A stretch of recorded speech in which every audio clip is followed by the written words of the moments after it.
15 years in landscaping has taught me one thing: the yards people assume cost a fortune are almost never the ones that actually did. I've walked properties where the owners spent six figures and the whole thing still reads as flat, and I've walked tiny courtyards where a homeowner spent a few $100s in exactly the right places and every single guest asked who their designer was.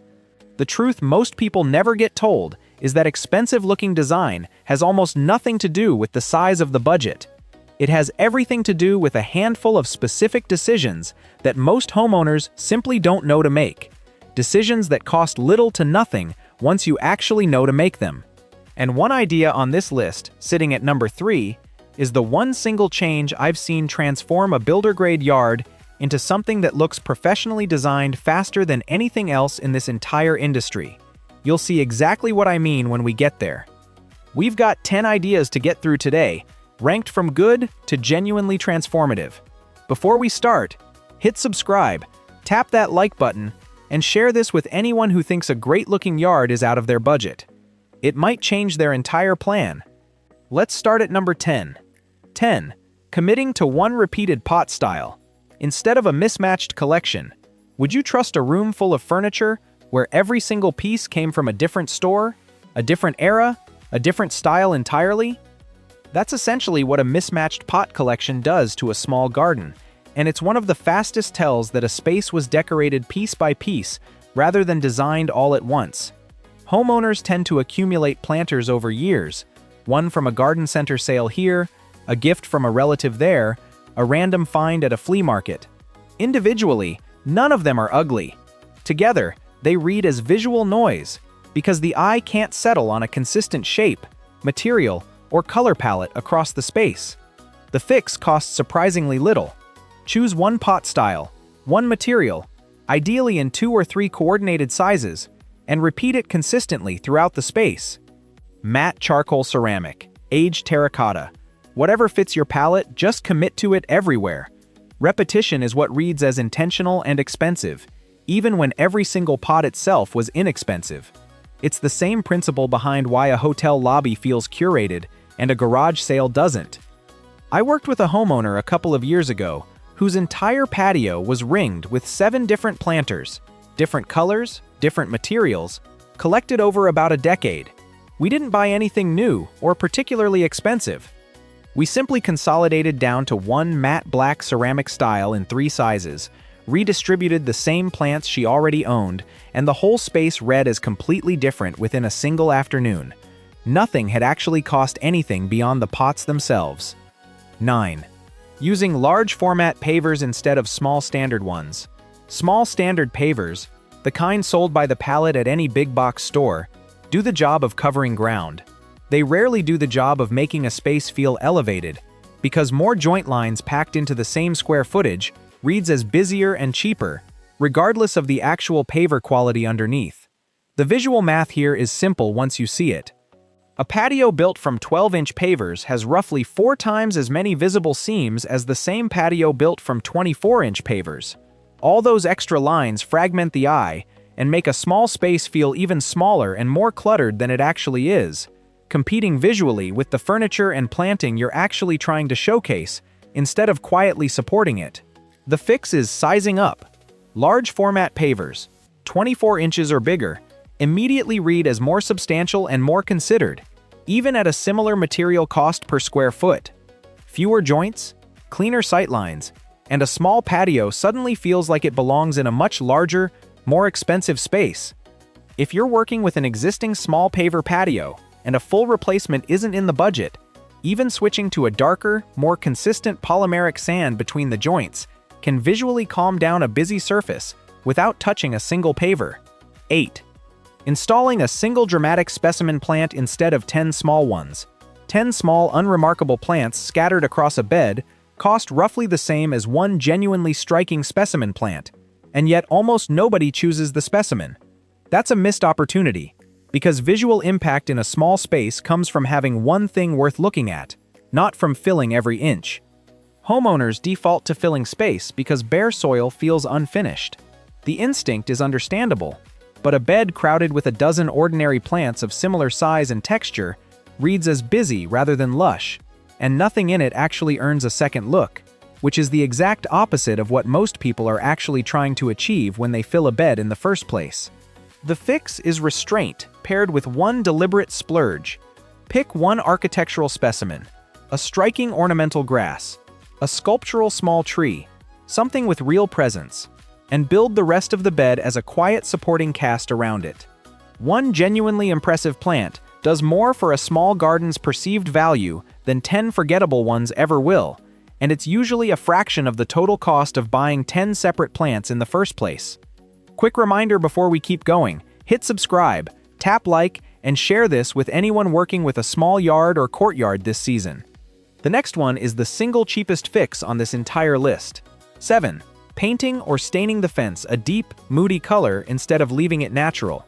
An unfinished or naturally weathered wood fence is the default backdrop in most small yards, and it's also one of the biggest reasons a garden fails to look designed, because the eye never gets a clean, dark background for the planting to stand out against. Untreated wood ages to a pale, inconsistent gray over a few years, and that pale tone competes visually with everything planted in front of it instead of receding behind it. Greenery photographed against a light, busy fence reads as flat. The same greenery against a deep, saturated backdrop reads as lush and considered, because the contrast does the visual heavy lifting that the plants alone can't accomplish on their own. The fix is genuinely one of the cheapest upgrades available. A deep charcoal, matte black, or forest green exterior stain on the fence line does more for how expensive a small garden looks than almost any plant purchase could. The fence recedes, the planting pops forward, and the whole space photographs like something out of a design magazine for the cost of a few cans of stain and a weekend. It's consistently the first thing I recommend to anyone with a limited budget and a tired-looking fence, because nothing else on this list delivers as much visual change per dollar spent.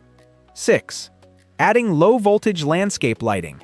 Instead of relying on one porch light, a single porch light illuminating an entire backyard is functional.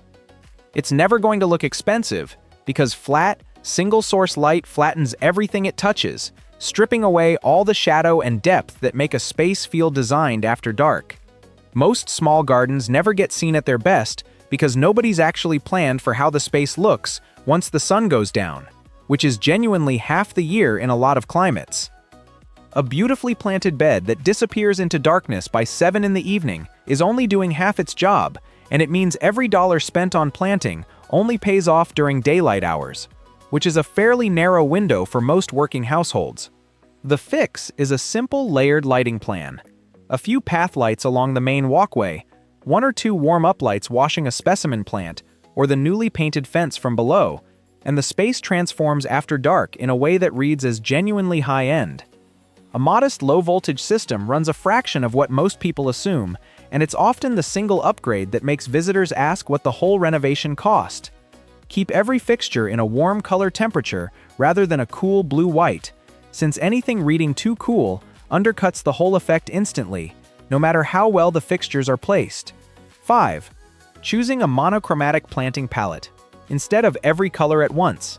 A garden bed planted with one of everything, every color, every texture, every bloom time the nursery had available that weekend, feels generous in the moment and chaotic within a season, because nothing in it has been asked to work together. Color variety isn't inherently the problem. Uncoordinated color variety is. When every plant is competing for attention at once, the eye has nowhere to rest, and a small space especially needs somewhere for the eye to land, or it just reads as cluttered regardless of how healthy every individual plant actually is, and regardless of how much thought actually went into selecting each one. The fix is restraint in the palette, not in the planting itself. Choose 2 or 3 colors maximum, plus green as the connective tissue throughout, and repeat that same combination across the whole bed. A tightly edited palette reads as curated and expensive, the same way a well-styled room does, while a scattershot rainbow reads as accidental no matter how much money went into the plants themselves. If you're not sure where to start, pull your palette from something already fixed in the space, the color of your front door, your house siding, even a favorite piece of outdoor furniture, and build the planting around that anchor instead of choosing colors in isolation. Quick reminder, hit subscribe, like this video, and share it with someone planning their planting palette this spring. The next few are the ones that genuinely change how a whole space feels. 4. Adding a simple water feature for sound instead of visual drama. Most homeowners think about a water feature purely in visual terms. A fountain, a small pond, something to look at. The bigger opportunity most people miss entirely is sound, because the sound of moving water does something no amount of additional planting or hardscape ever can. It masks street noise, signals calm, and makes a small space feel genuinely private, even when it isn't. A tiny courtyard next to a busy street reads as exposed and unpolished no matter how well it's planted, because ambient traffic noise undercuts the whole atmosphere. The same space with a small, simple recirculating water feature tucked into a corner suddenly reads as a retreat, because the sound itself does most of the emotional work. The fix doesn't require a large pond or an expensive installation. A compact recirculating basin or a simple bubbling urn, plumbed to a small pump, delivers that same sense of calm and privacy for a modest cost. It's consistently one of the most underused tools for making a small space feel genuinely expensive, because most people never think to solve for sound at all. I've watched guests walk into a small courtyard, hear the water before they even fully register the planting around them, and immediately describe the whole space as peaceful, which is exactly the reaction a much larger, far more expensive renovation is usually trying to achieve. 3. Using one consistent hardscape material throughout the entire space. This is the single change I've seen do more for a small garden's perceived value than anything else on this entire list. And it costs nothing extra to plan for. It's purely a decision made before you ever start buying materials. Most yards accumulate hardscape decisions piecemeal over years. Concrete for the original patio, a different paver for a later path addition, gravel for a side area added on a tight budget, wood for a small deck section built separately. Individually, each material choice might be reasonable. Together, they fragment the space into disconnected zones that never read as one coherent design, no matter how much was spent on each piece. Here's what almost nobody realizes going in. Consistency reads as intentional, far more powerfully than any individual material's cost does. A yard built entirely from one paver material, carried consistently from the patio through the pathways to the seating area, reads as considerably more expensive than a yard with 3 or 4 different materials stitched together, even when the total material cost is identical, or even lower, because the human eye is reading coherence, not price tags. The fix is committing to one primary hardscape material before any installation begins, and carrying it consistently through every hard surface in the space, patio, paths, edging, everywhere it makes sense. If budget constraints mean phasing the project over multiple years, stick with the same material each phase, rather than switching to whatever's cheapest at the time. That single discipline is the closest thing to a design shortcut I've found in 15 years of doing this work. I've seen this play out in real time on a property where the homeowner had a concrete patio, a gravel side path, and a separate paver walkway to the gate, all installed at different points over several years by different contractors. None of it individually looked bad. Together, it read as 3 unrelated projects stitched into one yard. We replaced the gravel and re-poured the walkway in a paver matching the existing patio tone, and without adding a single new plant, the whole property suddenly read as one coherent, considered space instead of a series of separate decisions. If you take one thing from this video, take this. Perceived expense in a small garden almost always comes from consistency and restraint, not from the size of the budget behind it. Quick reminder, hit subscribe, like this video, and share it with anyone about to start a hardscape project this year. This one genuinely changes the whole outcome. 2. Framing the space with height instead of leaving it visually flat. A small garden with everything planted at roughly the same low height, foundation shrubs, a bit of ground cover, maybe a couple of perennials, reads as flat and undersized no matter how healthy every individual plant is, because there's nothing drawing the eye upward or giving the space any real sense of enclosure. Homeowners in small yards often avoid height intentionally, worried that taller plants or structures will make an already compact space feel even smaller. The opposite is usually true. A completely flat, low garden actually emphasizes how small the footprint is, because you can see the entire boundary of the space in a single glance, with nothing to interrupt it, which is exactly the sensation most people are trying to avoid when they call a space small in the first place. The fix is introducing vertical elements deliberately: a slim trellis with a climbing vine, a narrow upright tree, even a simple pergola over a seating area. Height draws the eye upward and outward, creating a sense of enclosure and depth that actually makes a small space feel larger and considerably more designed, the same way a tall bookshelf makes a small room feel intentional rather than sparse. Even something as simple as a single obelisk trellis with a flowering vine trained up, it can anchor an entire small bed and give the whole space a focal point it was previously missing entirely. Editing ruthlessly. Instead of adding more, here's the uncomfortable truth underneath everything else on this list. None of the first 9 ideas will actually work if the space is still cluttered with everything that came before them. The single most expensive-looking thing you can do to a small garden costs nothing to execute and is genuinely the hardest thing for most homeowners to actually commit to, and that's removing things, not adding them. Every small garden I've ever walked into that read as genuinely high-end had one thing in common, and it wasn't an unlimited budget. It was restraint. Every plant, every pot, every ornament in the space had clearly earned its place, and nothing was there simply because it had accumulated over the years without anyone questioning whether it still belonged or whether it still matched everything else that had been added since. The instinct in a small space is almost always to add one more plant to fill a gap, one more decorative piece to finish a corner, because bare space feels unfinished in the moment. What actually happens is the opposite.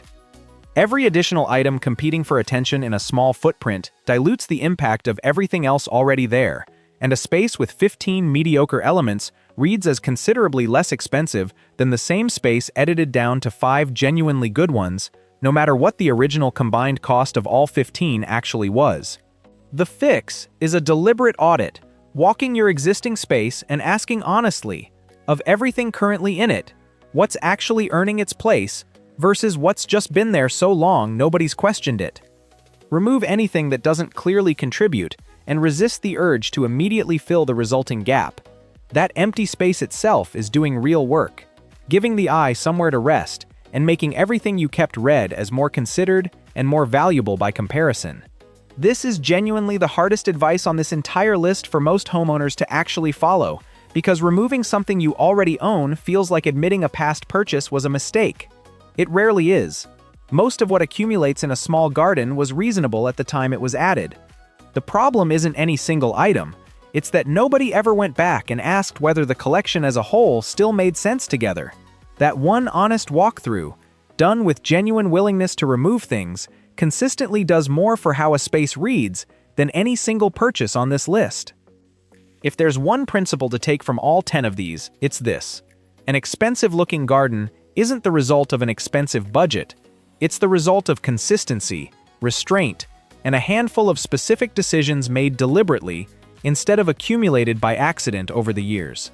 The smallest, most modest yards I've ever worked on have looked more polished than some genuinely lavish ones, purely because someone was willing to edit rather than simply add. If your own small space has felt like it's missing something despite the money you've already put into it, you're not alone, and the fix is very likely one or two of the ideas on this list, not a bigger budget. Start with whichever one feels most doable this weekend: the fence stain, the pot consolidation, the lighting layer, and build from there. But before you spend another dollar out there, you need to see the backyard mistakes quietly costing homeowners even more, and that video is right here. Hit subscribe, like this one on your way out, and I'll see you in the next video.